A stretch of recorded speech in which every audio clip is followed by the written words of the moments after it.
Risk-based automated protection for high-risk APIs.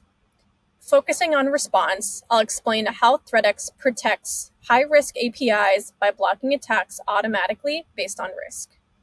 Now we're going to focus on investigating attack traffic targeting an API endpoint that's responsible for processing payments. Payment endpoints are targeted in API abuse and API-related attacks for a few different reasons.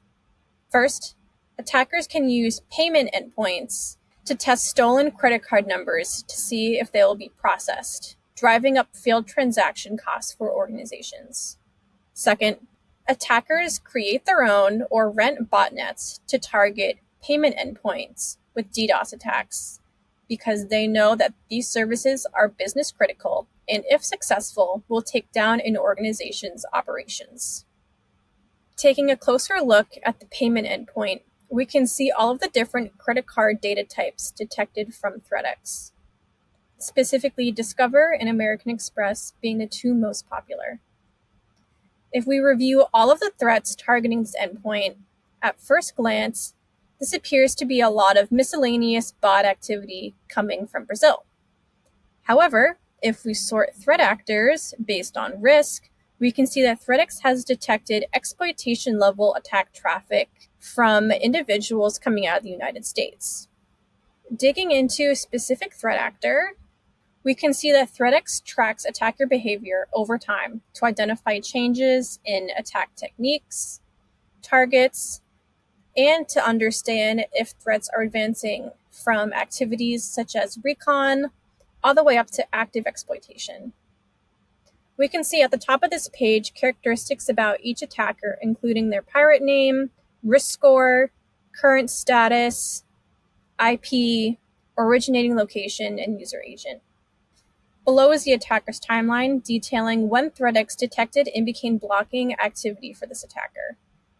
It's important to highlight that ThreatX supports two different types of automated blocking, risk-based as well as request-based.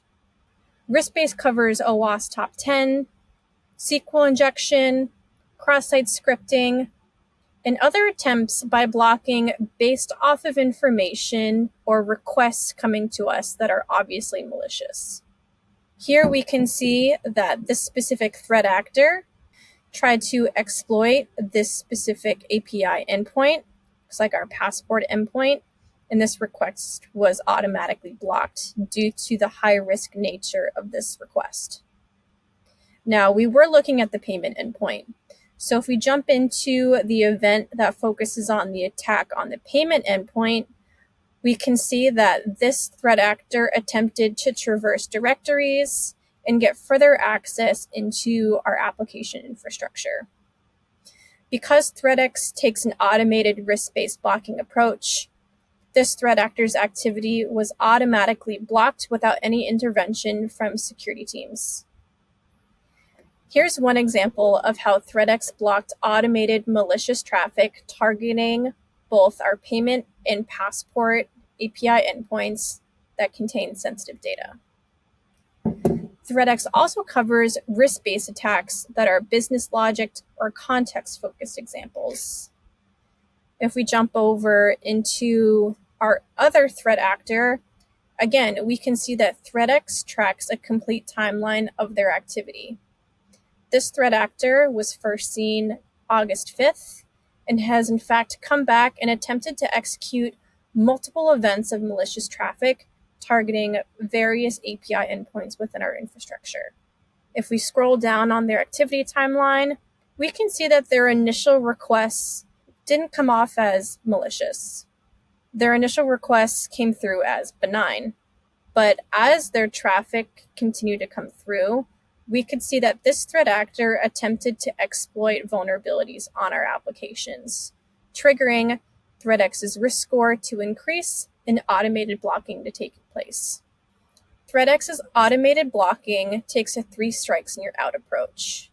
Here we can see that ThreatX first blocked this threat actor on August 16th, and after blocking, ThreatX will hold them within that block for 30 minutes before relinquishing them again. Now, if this threat actor continues to come back and execute malicious activity as we saw they did on October 21st, ThreatX, again, will maintain that historical view of this threat actor's activity and automatically initiate that this threat entity is blocked again. After 30 minutes, the ThreatX platform will relinquish that block, and at the third attempt that this threat actor comes back, they'll be automatically blocked. This is a great example of how ThreatX's automated risk-based blocking helps stop attackers without requiring manual intervention from your security teams. The risk of sensitive data loss is significant and has serious consequences, such as identity theft, financial losses, damage to brand reputation, and more. That's why ThreatX has enhanced our API catalog to help security teams identify and boost security for high-risk APIs with sensitive data and prevent data breaches with our automated risk-based blocking.